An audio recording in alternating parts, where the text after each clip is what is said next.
Results are visible and easy to compare, but they are a weak default for judging performance.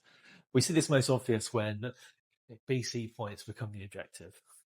In theory, you could finish last in every race and still progress through the categories. Yet it's a result, but it's also a very narrow one. Finish position alone tells you very little about what actually happened during that race. It does not reflect the decision making, the positioning, the timing, or how effort was applied. A rider can sit in, conserve energy, avoid risk, and wait for the attrition to produce a placing. That approach may accumulate points, but it often does very little to actually improve your racecraft or your long-term performance. When results are used as a primary reference point, that riding becomes passive, right? Development becomes secondary. Improvement is assumed rather than built. That approach rarely supports progression beyond that immediate outcome. Training sessions rarely judged by a single number. So each session is designed to work on a specific component of fitness. So it could be endurance, repeatability, recovery, etc. It doesn't really matter. A session is successful if it produces the intended effect, not if it looks impressive afterwards. Right? Races work in the same way. Their value depends on what they are being used to develop. So going into races with a clear goal change how they're going to be ridden. So the goal doesn't have to relate to a finished position. In many cases, it shouldn't, right?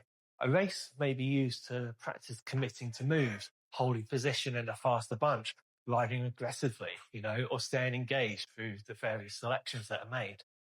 These goals sit inside the race rather than at the finish line. They define what success looks like before the start. Without that clarity, riders tend to drift. Decisions become reactive. Energy is conserved without the intent. The race happens around them. Once you've got that clear goal going into those races, the behavior changes. Decisions simplify. Risk is taken calculatedly and deliberately. Failure becomes informative rather than discouraging. Riders actively participating in their own race rather than waiting for others to decide the outcome and whether or not that race was worthwhile. Now, for riders starting out, your fourth cat, this matters even more.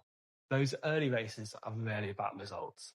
They're about learning how to, operate your bike in a fast, crowded environment. Positioning, awareness, that confidence in the bunch, and that decision making under that pressure are all skills that cannot really be fully developed in training. So a rider may finish way back in the bunch, but would have made meaningful progress, staying in position longer, responding calmly to changes in pace, reading the race dynamics, or even just not being dropped. Judging these races purely by results misses that entirely. So having those clear goals going into a race can help new riders focus on behaviours they can control rather than outcomes they cannot yet influence. So the outcome of a race is where you finish. The process is how you race. In many events, particularly those outside those priority races, the process is the more useful reference point.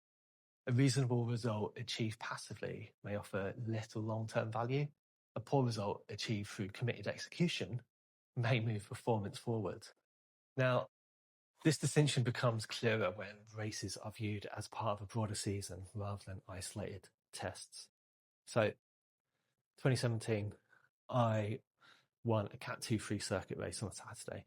I'd also raced there 2 weeks before and won that same race. So fantastic. Everyone loves a race win, right? Yeah, really good. The outcome was good. It was a familiar circuit. I knew exactly what I had to do to win. But I don't know, I wasn't really happy with it.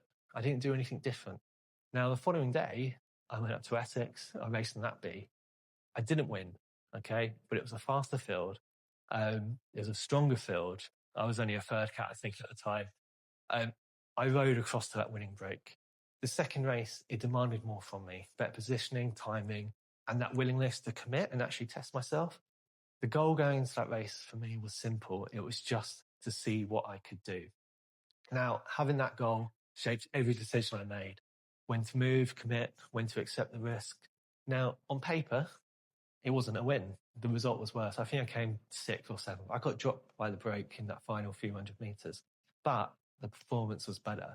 The value of that race had nothing to do with the placing, but it definitely helped me grow as a rider and gave me confidence for future races. How's this fit across the season? Across the season, most races are not about winning. They are opportunities to practice behaviours that training alone can't replicate. So that's your technical skills, your decision making, your risk management.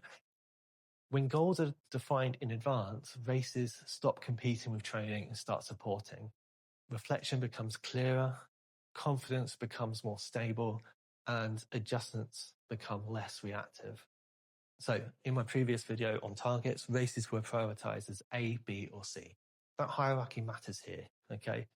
At A races, the outcomes matter more. That's it. We want that result. We want that position. Now, B and C, this is where you can start to focus on the process. And that will matter more.